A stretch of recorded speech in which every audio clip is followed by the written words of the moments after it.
recording it. Then I'll turn off the volume there. All right. So I wanted to talk about nails. since Hey, since you Jim. were you were at the salon when I spoke to you on the phone this morning. Yes, I And went to do my nails. That's part of my can you put self-care. it up like real close so we can see? Okay, do you like my color? I went for blue today. Yes, yes. I had white before. And yeah, I like to do my nails. It's part of my self-care Do you about every 3 weeks. do you do like fancy designs on them or No, anything like I that? You don't do just fancy design. I like easy colors. uh-huh, So I would do a French, I'm French, of course, or uh-huh. I'll do pink or white. I like white.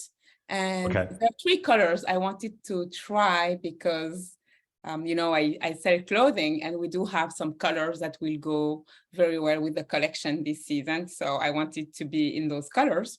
So it's a little darker than the blue that I have, but they didn't Mhm. have that, one of the colors. But anyway, it's fun. So Yeah. So I thanks was for I was giving thinking me because after that I did my nails. And a and what I do is this hand, my left hand, I keep them super short.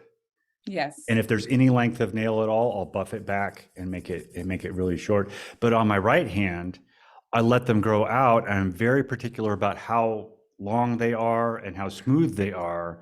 And so I'm constantly fiddling with them. So even if I'm not working with a file or some fine grit sandpaper to polish them, I'm constantly feeling the edge of my nails. Is it because you're a musician? It's because, It's because when I play guitar, okay. um, it's like each fingertip is like a bow, like if you think of a violin, right? And Yes. so if you've ever seen violinists when they're My setting up son their plays violin, violin. yeah. So okay, well then you know about the like with you have the bow and you have the rosin, right? And you have to put the rosin on the bow so it will grip the string Yes. properly. Yes. And that's the way I think of my nails. Becca. Okay. I Yeah. see. It's funny because my son for now, who plays violin, Isaiah, he does eat his nails. So Uh, maybe he will let them grow soon. well, you probably don't want to let them grow for the violin because when I started to play violin, when my daughter started in elementary school, I had, of course, learned to play violin as well. And I took some lessons, and the teacher said, you're never going to grip the bow properly if you have the nails You on your have right nails. Yeah. hand. Mhm. But I couldn't bring myself to do it. That's part of my being, Yes. right? That's part of my being, and it has been since probably I was 20 or 21. I So I've see. always worn nails on my right hand. That's I've how always I been very recognize. particular. That's how I recognize musicians because usually men don't keep their nails long. Right, And right. but those who play guitar, I've Mhm. noticed that they do keep it. But it's funny, I have noticed that you had the long nails on your right hand Yes, because yeah. of how you play, but I didn't know your left hand was the nails were short. I didn't Yeah, know. we want to keep them really short here because if there's any length of nail at all, the nail comes down into the fingerboard before you can press the string all the way, and it can kind of catch. And yeah, so I think for musicians and probably a lot of other people, they have certain ways they they keep their body. Does that make sense? So like I have a way of being that's I make sure my nails are a certain length and they're polished on my right hand, they're short on my left hand, and that affects how I interact with life. I agree. I mean, I don't agree because it's you, but I do understand because it's the same for me for certain way. Like Mhm. you will rarely see me without my lipstick. It's Right, part of me. I wear it. It's like a right, clothing that I wear in the morning. You will rarely see me without um, some kind of makeup. I don't put a lot of makeup, but I do put mascara. mhm, I like my face not to be shiny, so I have a powder that I put on my face. And it's part of my self-care. And I'm very particular about the products I use uh, because yeah, the body is like, what, 70 2% of our like a skin is an organ. It's like our biggest organ, right? Yeah, right. And I like to feed it the right thing. And I know there is a lot of chemicals in the products that are used, Right. especially in the US, but I don't want to go political, so I won't talk about it. But I do care about the products I use. I do clean beauty. I call it clean beauty. So Is there a certain ritual that you follow to make sure your outward being is put together before you leave the house or before you interact with people? Is it? So there are two things about that. So there is one part, yes, I've always paid attention of how I look. There was an unhealthy part, and now I would say it's healthier. My upbringing made me and my sisters, all of us, being very particular, like about how we appear. My mom was very into us looking good. So we needed to make sure that before going to the house, that our hair was well made, that our clothes were clean and pressed, and that Wow. missing a button, all of that. So it was very, very particular. And so at the same time, my mom was very feminine. Like I remember I would just spend hours looking at her, taking care of herself, her hair, her beauty. I would lay on her bed sometimes in the morning before she goes to work, and I would just look at her getting dressed, beautifying herself. And my daughter now does the same thing with me. It's funny. Really? So I had in one hand, you have to look good. You need to pay attention to what you're looking. And on the other hand, just loving beauty, just loving beautiful things and looking good. Sure. And so I had to do the work of removing what was bad and just keep what is good. So now I don't have to look good to go outside, but I love. But you prefer, you choose yes. to do that. I love taking care of myself. Femininity is just part of who I am. Yeah. And, so yes, you will see. That's great. I think there's a difference between choose and need to. Exactly. So you make the difference. So if it's not healthy, you try again. That's what we were talking about yesterday. You do the work of making sure that you're not doing things out of trauma because of a wound. Oh, I learned something wonderful. Do you know that the Greek origin of the word trauma means wounds? Really? Yes. Oh, that's really interesting. Yes, so trauma is a wound. That's a rather apt description. Yeah. In the Greek. That is interesting. And I learned also that the word addiction is the origin in the Roman, ancient Roman was indictus, something like that. But that's where the word indenture comes from. So an addictus was somebody who owed money to someone and who would be like an indentured slave who would have to work to pay off the debt. So when you're addicted to something, you're slave to something. So it's you crave something that you're addicted to. Isn't that interesting? You are in effect an indentured servant to your addiction. Your craving, to the subject of your addiction. Yes. So yeah, and that's interesting to bring it back to. I guess you could say I'm an indentured servant to keeping my nails in the proper condition. No. So and again, it's Gabor Mate, because I've been very into his work. He makes a difference between a healthy, like he said, a passion, healthy passion. So a passion is not an addiction in his view. Because there is nothing wrong in you being that. An addiction is something, and again, his definition of it is something that you keep on doing because it gives you temporary relief or pleasure, but it hurts you. But you keep going back to it. So an addiction, per definition, is never good. A passion. Okay, so he draws a line. He draws a line between those two. It's either healthy or unhealthy. When it's unhealthy, you can control it and you go back to it. It's an addiction. If it's just a passion, it's healthy, like working out. You love doing working out. It doesn't hurt you.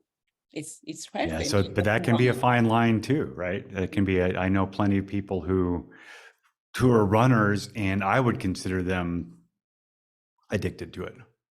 Oh yeah. So when again, anything can become an addiction. Like shopping was an addiction for me. I shop now in a healthy way. Or eating for people. You have to eat to live. You can't not eat.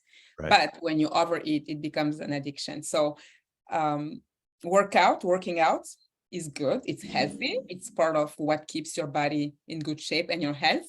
But when you do it like when you're compulsively running because you marathons need or it, like you're shaking if you don't do it, then it becomes an addiction, then it becomes a problem.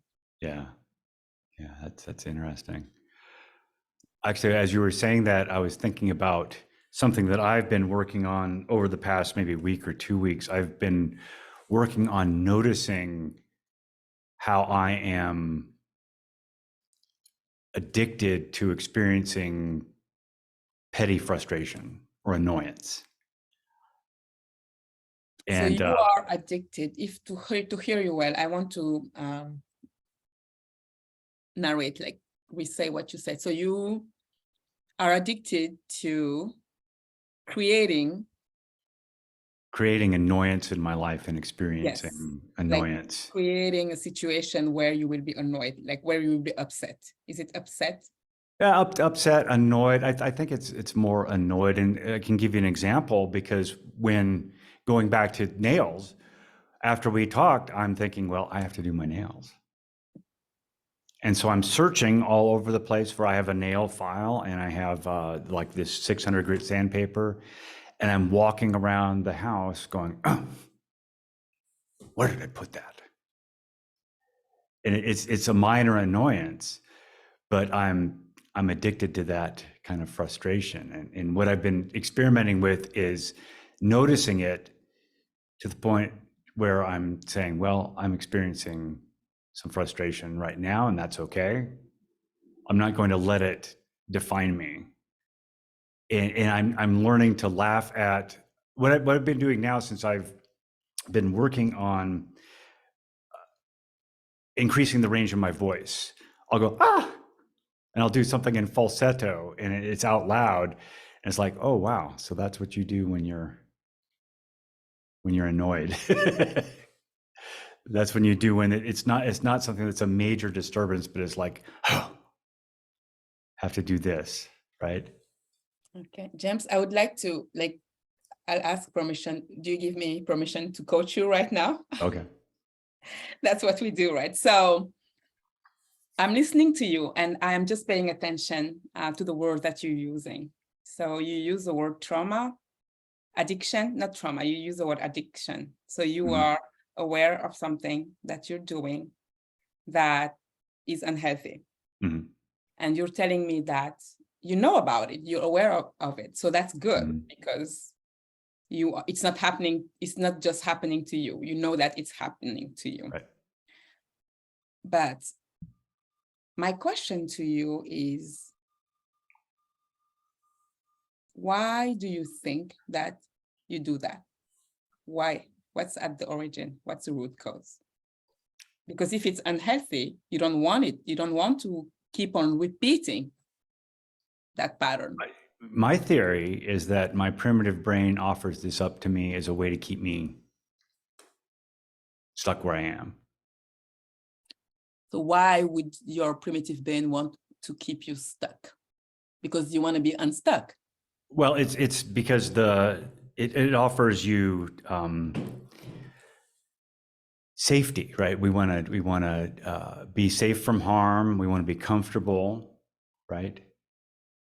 We want to not feel risk because our primitive brain processes that as this is a fight or flight response. So we don't want to go out and do, like for me, I don't want to go out and experience the frustration and accept it, because that means I'm getting into a space where I'm uncomfortable.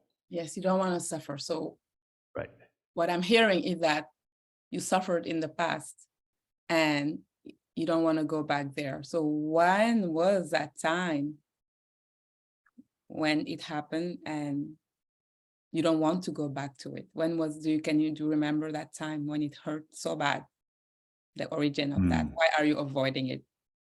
It depends on it depends on which specific thing we're Yeah. talking about. So, and it would take time, and we just have 15 minutes. But what I want to, and you do that because that you would do that with me too. It's funny that we don't coach ourselves, but we can see right away. Well, I like that you asked permission, because that's the worst thing in the world, is to have somebody coach you without your permission.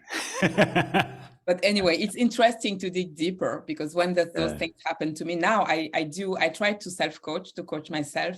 I pause and I try to go back to when did it first happen?